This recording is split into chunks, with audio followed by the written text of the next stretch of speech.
your official home for everything CORT.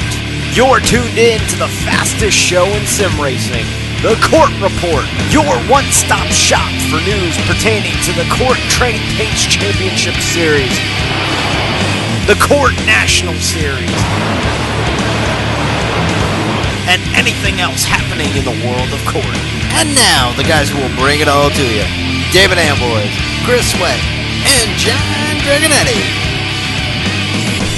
Hello and welcome to this week's edition of the CORT Report. I am your host, David Amboys, and I'm flying solo this week, so we will be just going through everything that's happened while we were gone and while we were taking the week off. Not necessarily the week off, but taking a quick little shout out to get people to come on in for the FedEx 400 at Miami, and boy did we have a good field for that actually, and it turned out, and I'm very happy for guys to make it out. We ended up with 11 people on a unusual league night.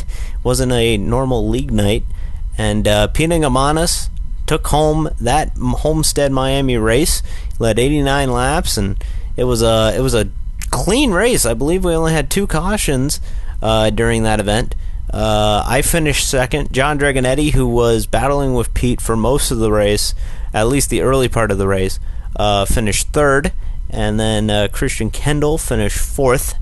Will Roberts, with top 5 for him. He's doing well. Patrick O'Toole, making his National Series debut last week, finished up 6th. A good run for him, and he had more of the same at Texas, I believe. Let me check real quick. And unfortunately, actually, he finished in the same spot, actually, I should say. No, unfortunately, that was good for him. Matt Harrington, who was a threat early on at Texas, but came up in 7th at Homestead. Brian Bliss finished 8th. He was a threat, too. He actually had a pretty decent car. Cody McCorkle, he finished 9th. Julian Medor 10th, and he has had rough luck this entire CORT season. And Braden Oakley finished in 11th. The point standings after that were Dragonetti and Peter, 7 points separated the two. And then we turned to Texas, which saw a rookie to the series and a guy who completely cleaned house. Jeff Barger from the Mid-South, not sure exactly where he is, but a good run for him. He qualified on pole, had to deal with a charging Mike Husby the first part of the race, but he was able to hold off Husby and bring home his number 31 John Deere Chevrolet to the win. He led 119 laps, a good run for him. Mike Husby, like I said, after not being able to make the event in Miami after the rain date, finished 2nd. Good run for him.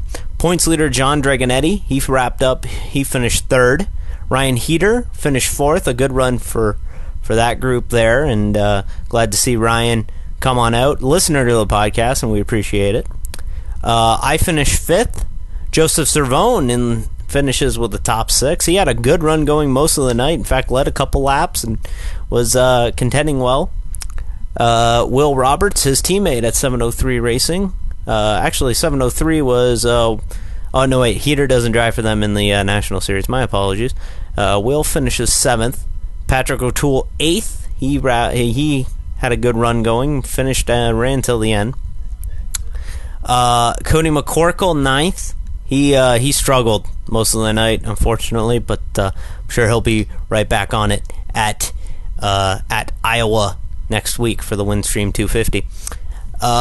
Brian Bliss is 10th, or finished up in 10th.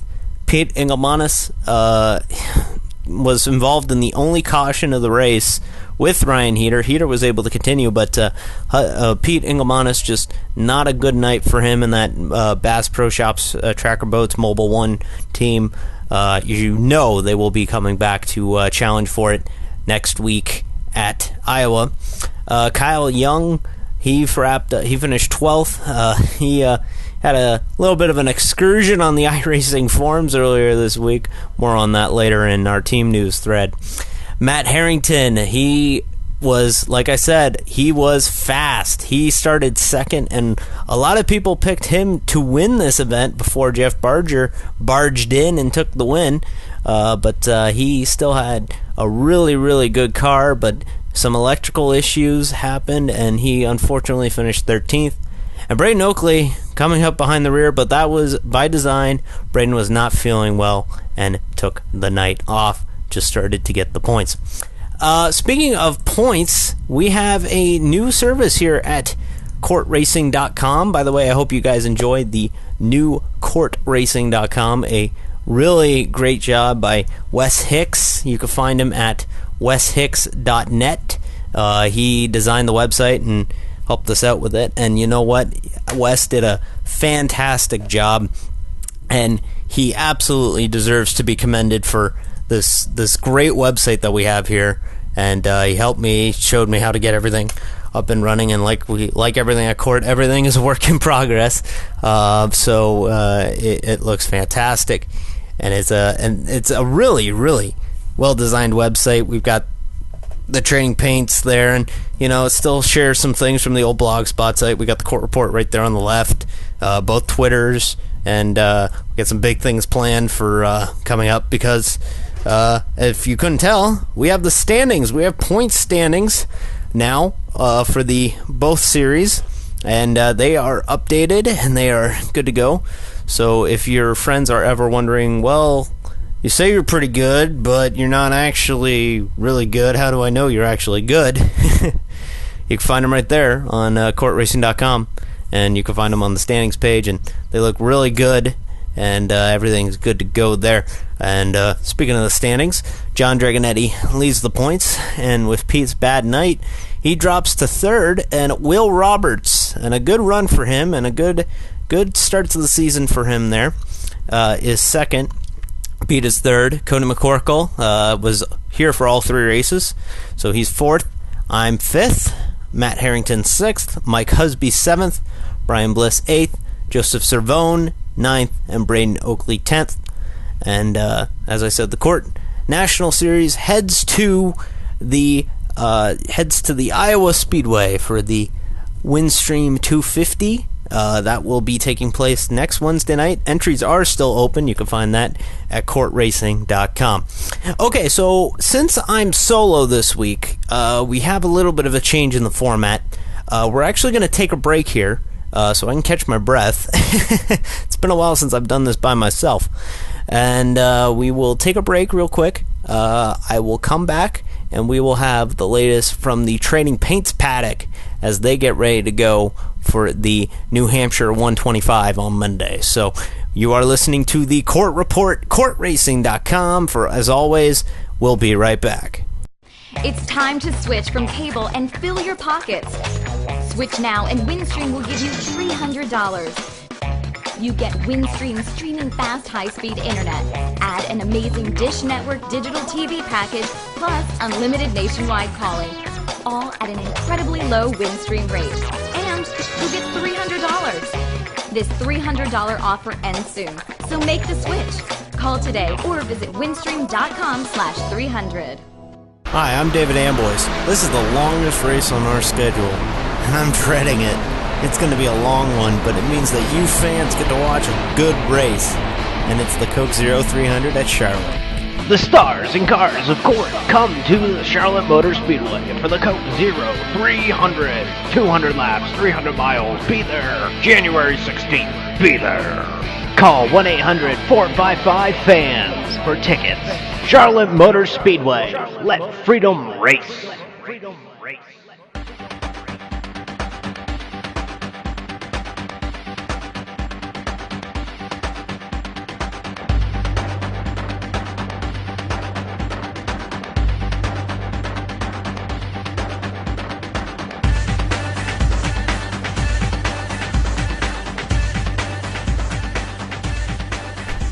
All right, and welcome back to the January 4th edition of the CORT Report. I am your host, David Amboys, and I'm once again flying solo, so things are, progressing well.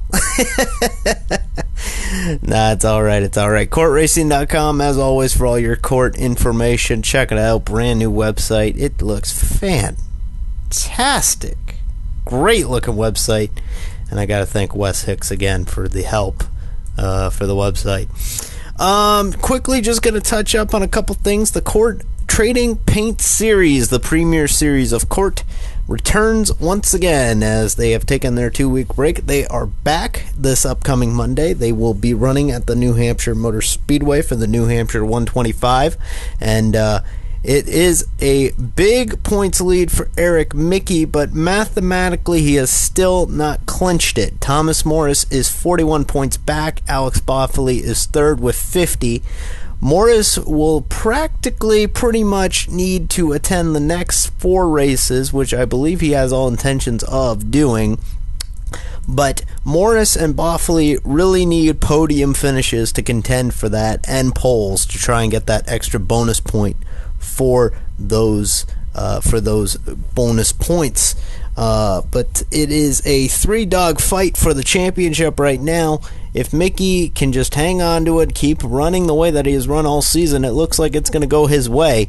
But don't count out Thomas Morris or Alex Boffoli. And the crazy thing about Thomas Morris and his great run since he joined the series, I believe since he joined the series at Indianapolis, is if he would have ran the first 3 races of the season or run a couple extra races, we could be having a really, really close fight for the championship. A very stout fight in between those two, and it should be a fun 4 races. We go from the 1 mile in New Hampshire to the road course in Laguna Seca in Northern California. Looking forward to heading over there. That'll be a fun one for the Honda Grand Prix of Monterey. And then we head back east for our final East Coast race of the season. We go to the Pocono Raceway for the Pocono 250. That will be broadcasted on WRN. Looking forward to that. And then we finish it all off with the Firestone Firehawk 300K at the Texas Motor Speedway on the 28th of January. Speaking of trading paint season, the trading paint schedule was released, and we will stall here so that I can pull it up as I am doing this, even though we are recording this, and I could easily just pause this, but I choose not to. We start off April 1st, April Fool's Day. It is not an April Fool, as Run DMC said. Homestead, we shortened up the oval distances a little bit, except for the Triple Crown. Those will remain at their current distance. Homestead, 125 laps. Then the week after, we head to Phoenix. And then we head back over to Twin Ring Motegi in Japan, but we're running the road course. And the move to the road courses is 1 hour and 20 minutes timed events. They will be timed races instead of lap count races. And they will, other than that, they will be the same, rolling starts and everything. Then we head to Indianapolis. We head back to the Milwaukee Mile for the traditional week after the Indy 500 date. Road America, and so far this part of the schedule looks the same. It's the same. But May 20th is where we get into a very new stretch of the schedule, back-to-back new venues. The Sonoma Raceway in Sonoma, California, and we will be running the Indy Racing League configuration for 2007. That is a 1 hour, 20-minute timed race. Then we head on June 3rd to the Chicagoland Speedway, the Target Grand Prix of Chicago. That will be a fun race, 125 laps. Then we head for the second leg of the Triple Crown, which is the US 250 in Michigan. New Hampshire follows. Then we head to the Iowa Speedway, where the National Series will be on Wednesday. Sign-ups are still open for that if you want to sign up, CORTRacing.com. But Iowa Speedway is on the schedule, 150 laps there. Then we head back to the UK, either Brands Hatch or Silverstone, still being discussed by higher-ups and by us negotiating with either Silverstone or, the Brands Hatch circuit for the London Court Trophy. That will be 1 hour, 20 minutes. Watkins Glen is following that. And then we head to Pocono, and then we wrap up the season at the Texas Motor Speedway or the Auto Club Speedway, depending if iRacing actually has it out. Hopefully it ends up being a good one. That will be on on July 29th. Didn't want the schedule to cross over into August, hence why the decisions to have the series end firmly on July 29th, as usually during the summer series tend to have a tough time drawing crowds, and we want a summer break before we come back with Court Season 3 in the fall, which will have a Trading Paints schedule and a National Series schedule running concurrently together. So we decided, let's wrap up the season earlier. It's only 3 races longer than the old season, I believe. Not too much longer, but it allows the opportunity to have both series seasons start at the same time. Whew, I'm parched. Moving along and to team news, and I have some news to announce. At the end of this season, I am a free agent in the CORT Trading Paints Championship Series. I am announcing that I will be leaving SD Developments at the end of this season, and I will be a free agent. I have made the decision due to a little bit of frustration. I feel like our cars could have been better, but just weren't there. Reliability problems, those type of problems really started to add up, and I finally have said enough, and I will be leaving SD Developments at the end of the season. And I have actually left SD Developments in the National Series as well. I have left there effective immediately, and I am starting my own team, David Amboy's Developments, over there. I got some big news also out of the O'Toole Motorsports group. Patrick O'Toole has announced that he will be fielding 2 extra cars, my bad, for the CORT Coke Zero 300. That will be on January 16th. Fixed setup Charlotte, and it is 200 laps, 300 miles. Tell your friends, tell them to come on out. Let's have a field. Let's have some fun at the Charlotte Motor Speedway. Patrick has 2 cars open, the number 54 and the number 84. You can always contact him on the CORT forums. My apologies. Well, sometimes it's throw the terms around, CASCOR or CORT. It's all the same. It's a good group, and it's good to see. All right, so now apologies for the lack of a show as far as content or guests, but we got to wrap things up.